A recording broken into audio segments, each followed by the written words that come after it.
Hey guys, it's Brian. Welcome to the awards contender. Gladiator is turning 25 years old, and I thought it would be fun to look back on its Oscar win for Best Picture. Why did Gladiator win the Best Picture Academy Award over major competition like Crouching Tiger, Hidden Dragon, like Traffic, which won Best Director for Steven Soderbergh? It's time to break it all down.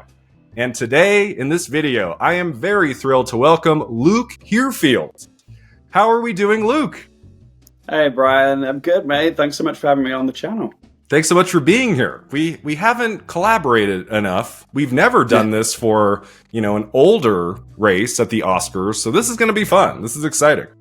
Yeah, no, I'm excited to talk about this one. It's a good year as well to talk about in terms of the Oscars. I'm old enough to remember that night not being entirely sure what was going to win Best Picture.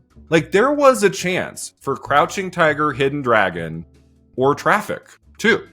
Gladiator did not have this in the bag, as we'll talk about. The one movie that shouldn't be in Best Picture of 2000 is Chocolat, which is where our conversation begins here. I just think it's fine. It's not a bad movie, Chocolat. Like, it's fine, and the performances are decent, like especially Judi Dench, I think is pretty good in that. But I'm like, in a field of 5 in picture, I just think that's a little bit extreme to include that over Almost Famous, which I think is a masterpiece. And what also bugs me about it, Luke, is the Harvey Weinstein of it all, of the Miramax, of like, God forbid we go 1 year without one of our movies getting into picture, right? It was like every year there for a while, one of their movies got in.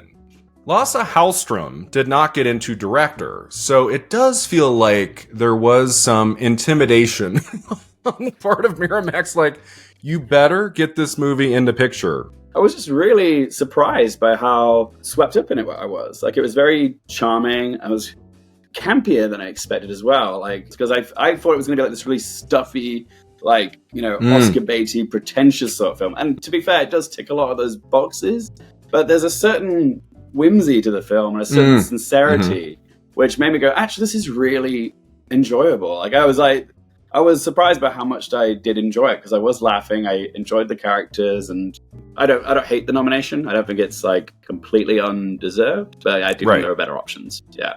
Moving on to Erin Brockovich, which was also nominated for Best Picture. I'm not sure, Luke, everyone remembers that. I think when people think about Erin Brockovich at the Oscars, they think about Julia Roberts winning Best Actress. I don't think everyone remembers that movie at the Oscars got into director and picture. Spoiler alert, this is my favorite movie in the category, Luke. You and I, but we are just peas in a pod. So yeah, I was going to say the exact same thing. I think there are better films, technically, in the category. Yeah, like better films. Yeah. Like which of the 5 do I love the most, that I've watched the most, that I would most want to put on right now after we're done talking? It's Erin Brockovich. Same. I love this movie. It's so every minute of it. It's so bloody quotable as well. Like, there's so many great lines that, like, everything works about this movie. I just recently made a video about Julia Roberts' Oscar win, so I rewatched it and I just fell in love all over again. It's funny, it's emotional, it's such a crowd pleaser, you just really root for her from the get-go. I love her chemistry with Albert Finney. It's just off the charts. I love them together. Yeah. And so I think it's really cool it got into Best Picture. It was never going to win, because I think that movie was looked at as an acting showcase for Julia Roberts more than a Best Picture winner. So it doesn't, it never had a shot to win here. But I think in a field of 5, it's really cool that this got in. That's wild. Yeah. It's just a testament to the strength of Roberts' performance, that if the movie was released in March, she can go essentially what is the whole year's worth of award season and still win. Like, that is just, it's crazy. Like, it is just that good of a performance. So it's a fantastic win. And yeah, Erin Brockovich's Best Picture nomination is, it's a inspired choice to get into the 5 as well. I'm very happy that's there. Now we get to the 3 other Best Picture nominees, Luke. Any one of these 3 movies, I think, could have won Best Picture. Let's talk about Crouching Tiger, Hidden Dragon, directed by Ang Lee, one of the great movies of 2000. Just an absolute delight from beginning to end. Incredible stunts. I just think is fantastic, and what a great nomination. What are your thoughts on Crouching Tiger, Hidden Dragon, Luke? It still looks amazing. Like it looks just as good now. Like nothing about it has aged poorly. Like it just looks fantastic. Like it looks better than a lot of films that come out now. Like this is really just something so special and just so beautiful. It's breathtaking and enchanting. Yeah, this is a terrific film. I just remember how revolutionary it was at the time. Like, I didn't see too many foreign films in the theater when I was a teenager. It had to be something really special, and this was one of those movies. And it just was mind-boggling. I loved, the performances, the action. This is Ang Lee, like, at the top of his craft. The great Ang Lee, who with every movie does like a different genre, something surprising. Now, Crouching Tiger, it didn't win PGA, it didn't win picture at the Globes, or there wasn't like a big picture win to like say, well, maybe it can win the Oscar for Best Picture. I just think because of those 10 nominations, because it was such a massive box office hits, it made like 220 million worldwide. And there was this thought, like maybe like Gladiator and Traffic, like some of the votes will be split there, and maybe Crouching Tiger can burst through at the end.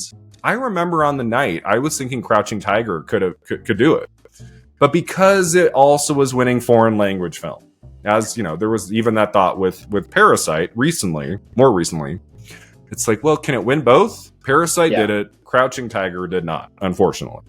At that time, I just think the Academy probably wasn't quite ready. Like, because again, the membership hadn't been diversified at that point. There was still, majority like old white men membership body. So like, it was still, trapped in a certain time, and just probably weren't quite ready to embrace it yet. And again, there's that sort of mentality. Well, we've given it 10 nominations. We've given it 4 wins, including Best Foreign Language Film. A lot of people will be thinking that's probably enough. I can give my vote for Best Picture to something else instead. Yeah, I think if we had a movie like Crouching Tiger today that's successful, I think it probably could have taken picture. In a way, Luke, if you look at some of the wins for that movie before the Oscars, the category it got close to winning more than picture was Best Director for Ang Lee. He won the DGA award. He also won Best Director at the Golden Globes. Ang Lee also won Best Director at BAFTA, Luke. So you could say, going into the Oscars that night, Steven Soderbergh is probably going to split votes with himself, and Ang Lee is going to win Director. Even if his film wasn't going to win Picture, Ang Lee was probably the smart bet that night, especially with DGA, that win there. A lot of people sort of agreed, like Ang Lee was sort of overlooked for a Best Director nomination for Sense and Sensibility in 1995. So I feel like okay, now it's Ang Lee's time. And obviously he did get his, his it worked out for Ang Lee. He's doing okay. He got 2. Yeah, very later. Exactly, yeah. So when it comes to Best Picture, Crouching Tiger, that would have been an all-timer victory. I think that's a win we'd be talking about a lot these days. I think that would have aged really well. Better than Gladiator, which I'll talk about. if you've been watching my channel, you know how I feel about Gladiator. But, all right, that takes us to Traffic, Luke, which I do think was in second place for picture, above Crouching Tiger. I think Traffic was the closest one that didn't win. As we'll talk about, this is a truly stunning, special work of art, Traffic. I mean, really one of the great movies of 2000. The way we bounced around from story to story, the cinematography, the different like film stocks and things to make it very clear what story we're in. And it's all riveting. I really love Traffic. I'm so happy it did as well as it did that award season, that it got into Best Picture. And like got close to winning, I would argue, Best Picture, especially with that director win for Soderbergh, I think is fantastic. What do you think about Traffic? It's a film that, even though I just watched it with fresh eyes in 2025, it feels just as relevant to today as it did when it first came out. And this is going to sound like a weird comparison, but I was kind of feeling like this was what Crash wanted to be. Yes. Yes, It's a good comparison. This movie, yes, because it's this big sprawling story about a social issue. Whereas Crash was racism, this is the war on drugs. But like you have all these different intersecting plot lines, big cast of A-listers, and yeah, I was kind of getting Crash vibes from it. So I was like, but this is like it done well. This is like it done like very smart. The ideas are nuanced, and like you see the perspectives of all the different people. So the war on drugs from the police, the war on drugs from politicians, how it's affecting families and all that. So, and I love that it all clicks together. It all feels like a cohesive whole, the story, and it just really just all came together and was so satisfying to watch. And yeah, Traffic itself though is just a fantastic film. I'm so glad I've seen it, and I was very affected by it. I really enjoyed it.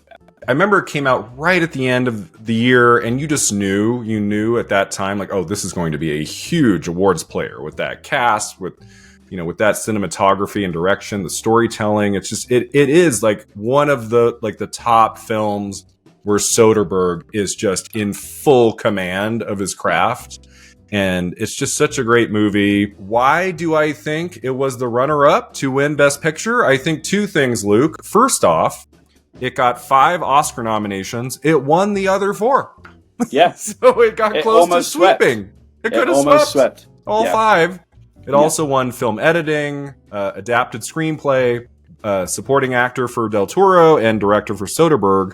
And the other reason why I think it came close to winning picture at the Oscars was that it took SAG Ensemble. It was that year's big win at SAG. So as we've seen year to year, it's not always the case, but if you win, like Crash did, Crash, like the big win for Crash was the SAG Ensemble prize, and then it took picture. Yeah. So, I mean, I think with a cast that extraordinary in Traffic, it was always going to win SAG Ensemble. Like, that was always happening. But I think because of those two reasons, it did come pretty close to winning picture. Yeah, agreed. Because, like you said, the 4 wins that it won really does feel like a winner's bundle. Because, like, if you're winning director, screenplay, editing, and an acting win as well, that is like a winner's package. It's a bundle that would come along with Best Picture. And I'm pretty sure, like, so many people watching the Oscars that night, maybe yourself included, were probably thinking as the trophies were coming in, especially in the significant above-the-line categories for Traffic, going, oh, Traffic's probably going to win Best Picture now. So, but then it just didn't, which we'll get into shortly. But, yeah, it is. I would definitely agree that it was probably the runner-up that year. Kind of like The Pianist 2 years later. In some ways, I feel like there was a last-minute surge for Traffic. I feel like because it came out so late, I mean, that movie came out at the tail end of December. So I feel like a lot of people were catching up with Traffic, unlike, say, Gladiator. And so I think that's why it came on so strong at the end there, winning 4 of its 5 prizes. I do think, like, it's one of the showiest movies in the category for directing. Even more so in a way than Crouching Tiger. I think, like, the direction of Traffic is very showy. That's a big reason he won. And I think, like, Academy members were smart enough to recognize, like, okay, if we want to reward Soderbergh and director, we're not going to vote for him and Erin Brockovich. I bet he got very few votes. Even if people loved that movie. Like, I bet most people who loved his work on Erin Brockovich still voted for him here in director for Traffic. And in what was probably a very close race, he pulled it out and gave Luke one of my favorite Oscar speeches of all time. Anybody who spends part of their day sharing their experience with us, I think this world would be unlivable without art. All right, Luke, the time has come. Gladiator. Celebrating its 25th anniversary. Gladiator from 2000 got 12 Oscar nominations, Luke. And going into the night, I felt like Gladiator could pull it off, Best Picture. As we'll talk about, I'll give you my 5 main reasons why it won. I'm not a huge fan of Gladiator, Luke. I've seen it 3 times. Every 10 years, I watch it again in the hopes that I will like it more. I saw it opening weekend. and then I watched it in 2010, and then I watched it in 2020. And I still feel the same way about this movie. I don't really care for it. I appreciate aspects of it. You know, some of like the performances are very strong by Joaquin Phoenix, especially. I think he is fantastic in that movie. Yeah. And Russell Crowe, of course, gives a spellbinding lead performance. The performances are not the problem. I just take issue with some of the storytelling. I think the pacing is very sluggish at times. I don't find that movie super exciting very often. And I just think it's kind of a lumbersome narrative. It just kind of takes a while to get going. And I don't know. I am very mixed on that movie. This is not one of my favorite wins in Best Picture at the Oscars. But I'm curious your thoughts. Do you like it more than I do, Luke? There's something about its window that I do quite like, because it feels almost like a throwback to the old school movies of Hollywood, like Ben-Hur and so like Ben-Hur. Yeah, and it's like that sort of old school epic swords and sandals movie, and it was such a crowd pleasing movie with, like you said, fantastic performances. And yeah, I do think there were better movies to choose from in the Best Picture lineup that year that would have been better, like maybe would have aged better. I don't think Gladiator's one has aged like terribly, but I think some people view it as not one of the best ones. But there's something about it, because it's almost an outlier in the field of Best Picture winners, that it kind of does stand out when you like look at them all, like, you know, on a spreadsheet or whatever. I don't hate that it won. It's just not one of my favorite wins in this category of the last 30 years. It didn't need to win picture. It could have been nominated. Fine. I think in a year of film where we had some really terrific titles, like a lot of films that weren't nominated, Billy Elliot's and Almost Famous and Requiem for a Dream, not even in the category. I just think like those three movies are so much better than Gladiator. Like for that to represent the year in film, like the best picture of the year. I remember on the night, I was like, really? I was like, okay. And 25 years on, I'm like, fine, I guess.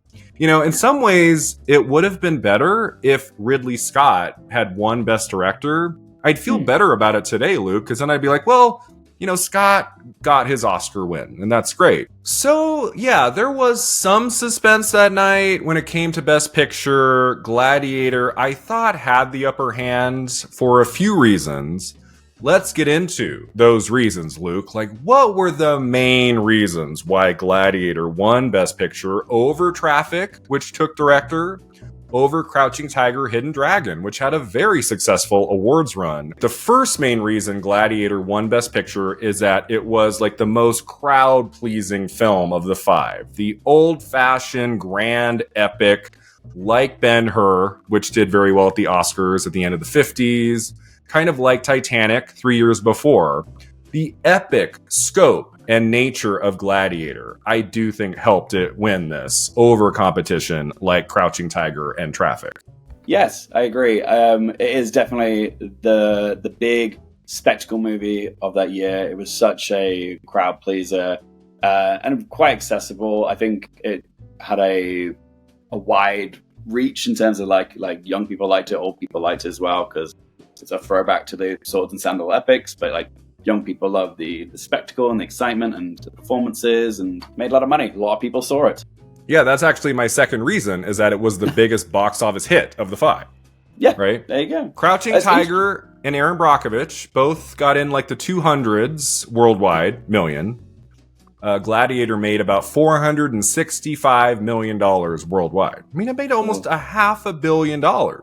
Bloody hell. Yeah. And, you know, in the era of a Titanic and things, like sometimes like a huge box office number for your movie in a tight race, that can get you the Best Picture Oscar. And I think that also put Gladiator over the edge to win. We know it was a lot of people's favorite because it was the most nominated film. It had the 12 nominations. So, yeah, that would be one of my reasons as to why it ended up being triumphant at Best Picture of the Oscars, is that it was the most nominated film.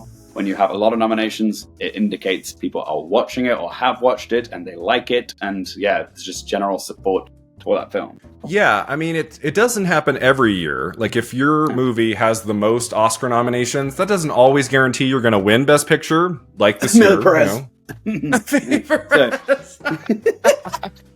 But yeah, looking back on 2000, Crouching Tiger got 10, and that's, that's nothing to sneeze at. Like that's a big haul too. But I think Double Gladiator digits. getting 12, winning a bunch in the below the lines, yeah, absolutely, that helped it win too. It also won a few precursors, as we talked about. It won the Golden Globe Award for Best Motion Picture Drama. Gladiator! We have to bring in Elizabeth Taylor. Are you too young to remember this, Luke? I have no idea what just happened, but I'm so You have here no for it. idea? No. Oh. In early 2001, Luke, Elizabeth Taylor presented the final category of the night, Best Motion Picture Drama, and she's just going, Erin Brockovich. Wonder Boys. And it's flashing open envelope. It's hilarious. You got to see this, Luke. It's classic. One of the classic award show moments of all time.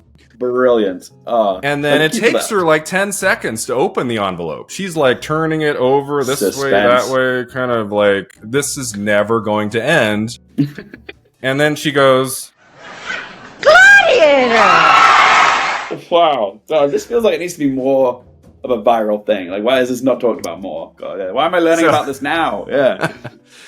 So Gladiator, it won that, which isn't nothing. That was like the first big award show of the season. It won the top prize, Motion Picture Drama. It won Best Picture at PGA, and it won Best Picture at BAFTA. So those are three big wins. So if you look at those, as we talked about, like director was kind of up in the air with Ang Lee taking a lot there. Picture, it was looking like Gladiator was going to take it, and it did. So that was big. Do you have any other reasons? I got like one more big one. Do you have anything else? Like another reason why it won? It's not a big reason, but the fact that Russell Crowe won Best Actor, I think, is also a nice little tie-in because, there is often a correlation with Best Actor nominated performances correlating with Best Picture nominations as well. Yeah. I remember on the night when Crowe won Actor, which was kind of a toss-up. I was still thinking Hanks could maybe pull it off. When Crowe won over Hanks, I said, it's probably winning Picture. I think that was like earlier in the night, we kind of saw that happening, like once Crowe took Actor. And then my other big reason is that DreamWorks was on a roll after having had American Beauty the year before. American Beauty for 99, it won Picture, won Director, won Actor. And then they go into this award season with Gladiator, and they were having a moment, almost like a Miramax moment, you could say, like having that success the year before. When the year before that, like they couldn't take it for Saving Private Ryan, Miramax won with Shakespeare in Love. I felt like they did have a little bit more momentum coming off of American Beauty and that doing as well as it did that award season, taking all the Oscars it did. And then going into the following award season with Gladiator, I think DreamWorks, like they knew like how to work award season, get their movies in front of voters and get screeners out and things. I also think the DreamWorks of it all got Gladiator that Best Picture victory. So any final words about Gladiator's Best Picture Oscar win, Luke, on its 25th anniversary? I still think it's a very watchable, enjoyable movie. A rarity to see a movie in the modern post-millennium Oscars Best Picture winners to see a film like that win, which is why I don't mind its win. I actually quite kind of enjoy it. Yeah, I think it's a pretty good category. Take out Chocolat, put in, Almost Famous or Requiem for a Dream, and you have a pretty stunning lineup there. I mean, I could also suggest, Luke, we take out Gladiator. Because I would have. Yeah. I guess we're celebrating its 25th anniversary, so I'll let it stay. Even though I'm not a huge fan of that movie, this is not a terrible Best Picture win. I'm happy a movie directed by Ridley Scott, the great Ridley Scott, won Best Picture. That's really cool. And I do like that Best Actor win for Crowe. He's really outstanding in that movie. So yeah, I guess that Best Picture Oscar win for Gladiator can stay. I'm all right. It's fine. It's just not one of my favorites. So this was so much fun, Luke, to have you come on my channel today to talk about Best Picture 2000 at the Oscars. I think our viewers know where to find you. But if there's anything you want to talk about, promote, now would be the time. And yeah, for all the viewers at home, if you want to see what I'm up to, you can follow my YouTube channel. It's just my name, Luke Hearfield, and it's the same on my socials. Yeah, come along. We'll chat and we'll talk some movies and Oscars stuff, like Brian and I do all the time. Yeah. All right. Thanks again, Luke, for joining us today. Let me know in the comments below what you think of this Best Picture Oscar win for Gladiator, and I'll see you next time at the awards contender.